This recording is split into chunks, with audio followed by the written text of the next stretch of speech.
Om Swastiastu. Pada kesempatan kali ini, saya akan menjelaskan bagaimana cara menggunakan aplikasi sistem informasi, khususnya sistem Armadillo pada Hotel Cempaka. Namun sebelumnya, izinkan saya untuk memperkenalkan diri terlebih dahulu. Perkenalkan, nama saya Kadeka Resmiyanti dengan NIM 211020076, nomor absen 14, dari kelas PPHC semester 6. Untuk selanjutnya, saya akan menjelaskan mengapa saya memilih sistem Armadillo untuk diterapkan pada Hotel Cempaka, di mana sistem Armadillo merupakan perangkat lunak yang populer dan juga komprehensif untuk industri perhotelan. Sistem ini menawarkan berbagai fitur seperti reservasi, housekeeping, restoran, dan keuangan dalam satu platform, sehingga dapat mengoptimalkan operasional hotel. Kemudahan dalam penggunaannya memungkinkan staf menguasai sistem dengan cepat, mengurangi waktu pelatihan dan juga kesalahan dalam operasional. Sistem Armadillo juga dilengkapi dengan fitur keamanan yang komprehensif untuk melindungi data hotel dan tamu, sehingga baik menjadi salah satu sistem yang dapat dipercaya dan baik digunakan dalam kegiatan operasional satu hotel. Untuk selanjutnya, saya akan menjelaskan bagaimana cara untuk mendownload sistem Armadillo dan juga cara penggunaannya. Di sini saya akan menjelaskan bagaimana cara untuk mendownload sistem Armadillo. Yang pertama, kita bisa buka Google untuk mencari Armadillo Hotel, kemudian klik. Nah, pada tampilannya akan seperti ini. Kita pilih yang paling atas, yakni software Hotel Indonesia. Kita klik.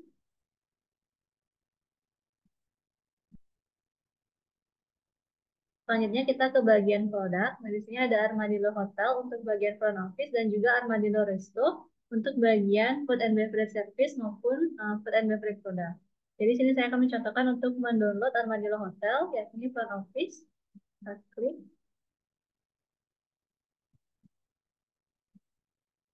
Kemudian kita bisa scroll sampai ke bawah. Nah, di sini terdapat tulisan untuk silakan mencoba download demonya. Kita klik. Maka akan muncul tampilan seperti ini. Kemudian bisa kita klik untuk melanjutkan penginstalan aplikasi Armadillo Hotel. Untuk step pendownloadan Armadillo Resto sama seperti Armadillo Hotel. Di sini saya akan jelaskan bagaimana cara menggunakan sistem Armadillo Hotel yang nantinya akan digunakan oleh front office department dan juga housekeeping department. Berikut adalah gambaran awal dari sistem Armadillo Hotel. Mana yang pertama, jika ingin mengetahui room type apa saja yang dimiliki oleh hotel tersebut, maka kita bisa memilih pada bagian pojok kiri atas, yakni menu. Kemudian kita ke bagian setup, kita ke bagian room, dan memilih type. Maka akan muncul room type yang dimiliki oleh hotel tersebut. Nah, jika kita ingin menambahkan room type baru, maka kita bisa klik pada bagian add. Nah, untuk ID-nya kita bisa sesuaikan. Di sini saya akan mencoba untuk membuat room type yakni deluxe room dengan kategori twin bed. Untuk ID-nya kita bisa pilih deluxe DLXD. Kemudian type-nya kita bisa sesuaikan, yakni deluxe room twin bed. Untuk grup type-nya kita bisa memilih deluxe. Nah, untuk fasilitas kita bisa menyesuaikan apa saja yang ada di kamar tersebut, seperti TV, minibar, AC, dan juga hot shower. Kemudian kita klik add, maka data otomatis akan tersimpan. Jika kita ingin melihatnya, apa yang sudah kita buat tadi, maka kita bisa kembali ke bagian menu, setup, kemudian room, dan juga memilih bagian type. Maka di sini otomatis akan terlihat deluxe room twin bed. Kita klik exit. Nah, kemudian saya akan menjelaskan bagaimana cara untuk membuat reservasi baru di bagian booking. Kemudian kita akan memilih add untuk membuat reservasi baru. Nah, di sini kita bisa menyesuaikan data yang telah kita miliki dan juga data yang diberikan oleh tamu untuk membuat reservasi. Mana kita akan membuat reservasi baru atas nama Mr. Smith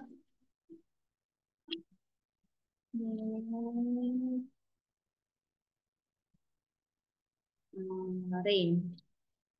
Nah, jika bookingan tersebut dari travel agent, maka kita bisa menyesuaikannya apakah booking tersebut dari Agoda ataupun booking.com. Di sini saya akan memilih bookingan tersebut dari travel agent. Kemudian segmentation kita bisa pilih online travel agent. Kita klik select. Dan kemudian selanjutnya yakni phone number.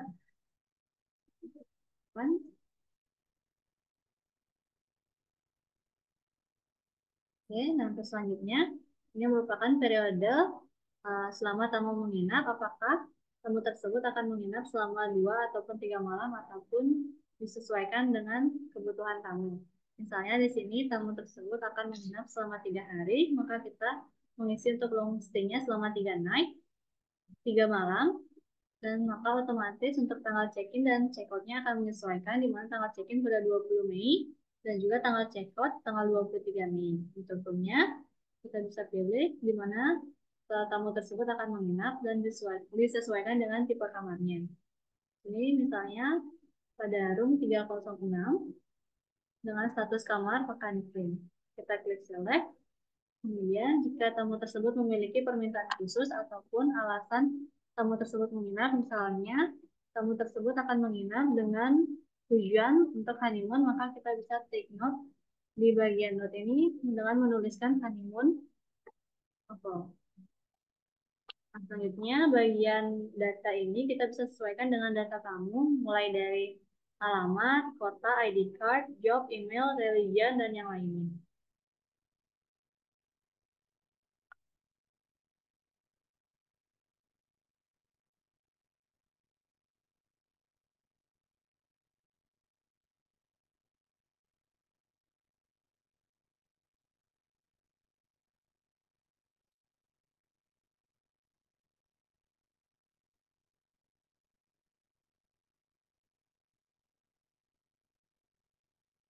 Nah, jika data sudah sesuai dengan data yang diberikan oleh tamu, maka kita bisa klik add, kita klik yes.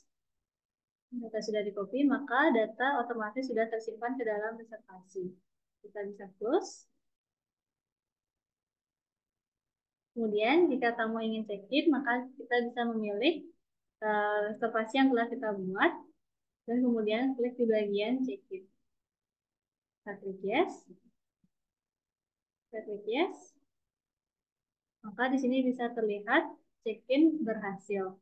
Nah, di sini juga bisa terlihat apakah reservasi tersebut dengan status check-in ataupun expected arrival yang akan kemudian datang untuk melakukan check-in di hotel.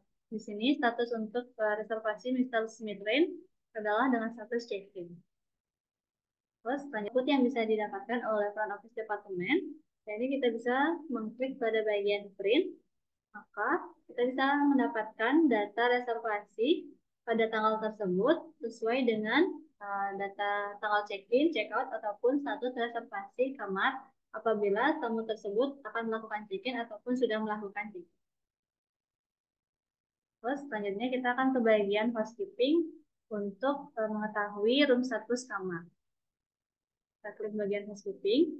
Nah, ini adalah bagian awal ataupun tampilan awal dari room statusnya. Nah, jika kita ingin mengganti room status, maka kita bisa melihat pertama di bagian remark, ini menunjukkan vacant clean, ada 41 room, occupied clean dengan total 6 room, occupied dirty, yakni enggak kosong, dan juga vacant dirty 1 room, dan juga OO ataupun out of order 2. Jadi total keseluruhan kamarnya ada 50 room. Nah, untuk mengganti room statusnya, kita bisa mencoba untuk salah satunya, di mana kita akan mencoba mengubah room status dari yang occupied clean menjadi vacant clean, di mana tamu tersebut telah melakukan proses check out. Kita bisa memilih contohnya kamar 306 dengan room status occupied clean, maka kita ganti status menjadi vacant clean. Kita klik, kemudian change status. Kita klik yes. Maka kamar 306 akan berubah otomatis statusnya menjadi vacant clean. Nah, untuk melihat keseluruhan room statusnya untuk departemen housekeeping, kita bisa klik print. Maka akan terlihat seperti ini. Ini merupakan output yang akan didapatkan oleh housekeeping departemen untuk melihat status kamar pada hari tersebut dan melakukan kegiatan pembersihan sesuai dengan room status yang dimiliki. Kita klik exit. Baik, sekian yang dapat saya sampaikan mengenai bagaimana cara menggunakan sistem Armadillo Hotel untuk housekeeping dan juga front office department. Selanjutnya, saya akan menjelaskan bagaimana cara menggunakan sistem Armadillo Resto. Baik, untuk selanjutnya, di sini saya akan menjelaskan bagaimana cara menggunakan sistem Armadillo Resto yang nantinya akan digunakan oleh Departemen Food and Beverage Service dan juga Food and Beverage Product. Di mana ini merupakan gambaran ataupun tampilan awal dari Armadillo Resto. Nah, apabila ataupun jika kita ingin melihat menu apa saja yang dimiliki oleh restoran yang ada di Hotel Cempaka, maka kita bisa ke bagian menu, kita klik bagian menu, maka akan langsung muncul nama menu yang ada di restoran yang ada di Hotel Cempaka, dilengkapi dengan harga masing-masing menu tersebut. Nah, apabila kita ingin membuat menu baru, kita bisa mengklik tombol isi baru disesuaikan dengan nama menu dan juga harganya. Yang pertama kita ke bagian kasir. Nah, pada bagian awal kasir ini terdapat nomor ataupun tanggal dan juga meja. Apabila tamu yang datang ke restoran ingin melakukan pemesanan, maka kita bisa klik di bagian titik 3 pada bagian pojok kanan. Nah, kita bisa memilih apakah tamu tersebut akan melakukan dine-in ataupun take away. Nah, untuk dine-in kita memiliki 3 meja, yakni meja dalam 1, meja dalam 2, dan meja dalam 3. Misalkan tamu tersebut akan memilih meja dalam 2, kita klik pilih, maka sesuai yang tertera untuk mejanya adalah meja dalam 2. Nah, selanjutnya kita akan memilih menu apa saja yang dipesan oleh tamu tersebut. Jika tamu tersebut memilih fruit salad, kita bisa klik menu fruit salad, kita klik pilih, dan kita sesuaikan porsi yang dipesan oleh tamu tersebut. Misalkan saja tamu tersebut memesan 2 porsi, kita klik tanda plus, dan kita klik buka. Nah, untuk selanjutnya, apabila tamu tersebut ingin memesan minuman, kita beralih ke bagian beverage, kita klik beverage. Nah, tamu tersebut misalnya memesan fresh juice, kita klik fresh juice dan juga klik pilih, kemudian klik pilih. Kita sesuaikan juga porsi yang dipesan oleh tamu tersebut menjadi 2, kita klik ke sini. Setelah tamu tersebut selesai memesan, kita bisa klik bagian pending, kita klik yes. Mengapa kita memilih ataupun menekan tombol tanda pending? Itu jikalau tamu tersebut akan memesan ataupun melakukan order kembali, kita bisa langsung memasukkannya ke bill yang sebelumnya dengan tidak membuat bill ataupun kapten order yang baru. Misalnya, tamu tersebut ingin melakukan pemesanan kembali, kita klik ambil pada meja dalam 2 ini dengan menu fruit salad dan juga fresh juice, kita klik pilih, dan tamu tersebut ingin memesan mini sandwich, kita klik mini sandwich, kita klik pilih. Nah, kita sesuaikan kembali porsi yang dipesan oleh tamu tersebut menjadi 2 porsi dengan kita klik. Kemudian kita melakukan pending kembali. Kita klik yes. Selanjutnya kita akan menyerahkan orderan tersebut kepada pihak Food and Beverage Kitchen dengan mengklik bagian ambil. Kemudian kita memilih orderan yang telah kita buat tadi. Kemudian ada pilihan yakni bagian dapur. Kita klik dapur. Kita klik yes. Kemudian kita akan melakukan cetak order, transaksi, ataupun pemesanan menu dari tamu tersebut. Maka ini adalah output yang akan diberikan kepada pihak Food and Beverage Kitchen untuk membuat ataupun memproses masakan menu yang telah dipesan oleh tamu tersebut. Kita close. Oke, kita keluar. Kemudian selanjutnya kita akan ke bagian chef untuk memproses makanan yang telah dipesan di bagian Food and Beverage Kitchen. Ini adalah daftar order masuk, di mana kita bisa melihat order yang telah kita pesan tadi sudah masuk di sini. Kemudian kita lanjut untuk memproses masakan tersebut. Dengan memilih menunya seperti free salad, kita klik proses, kita klik yes, kita double klik. Kemudian juga fresh juice, kita klik proses, klik yes, klik. Kemudian juga mini sandwich, kita klik proses, dan juga kita klik yes. Maka kita bisa melihat status makanan tersebut berdasarkan warnanya. Apabila makanan ataupun daftar orderan tersebut berwarna putih, berarti orderan tersebut hanya baru masuk, sedangkan dengan berwarna hijau, daftar order masuk yang berwarna hijau, berarti menandakan bahwa makanan tersebut sedang diproses. Nah, apabila food and beverage kitchen ataupun pihak kitchen telah menyelesaikan membuat makanan tersebut, maka kita bisa memilih bagian yang berwarna hijau tersebut dengan mengklik selesai.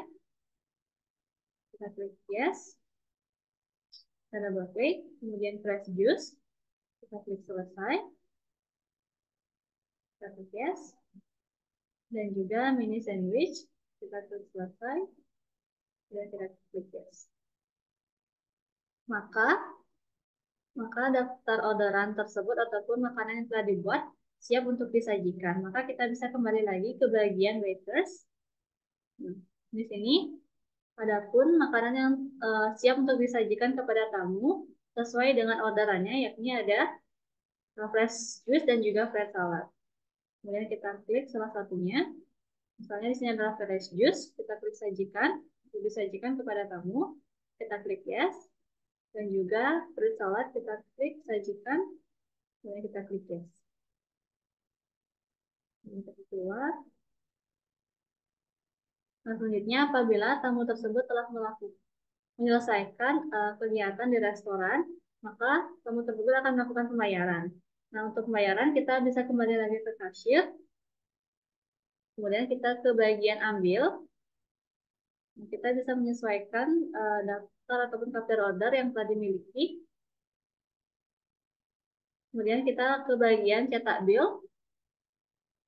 Maka ini adalah output yang akan diterima atau diberikan oleh pihak food and beverage service, yakni restoran, kepada tamu untuk melakukan pembayaran.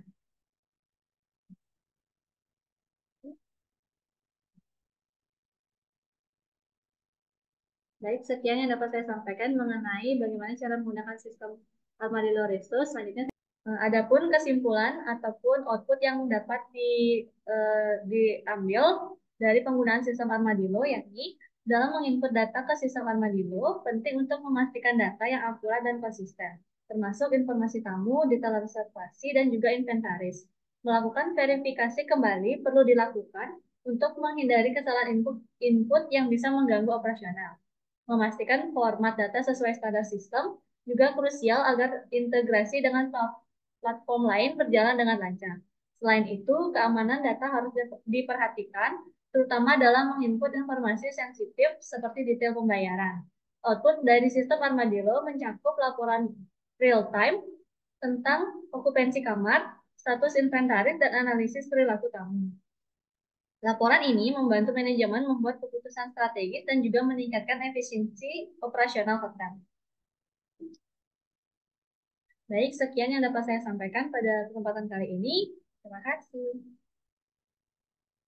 Oke.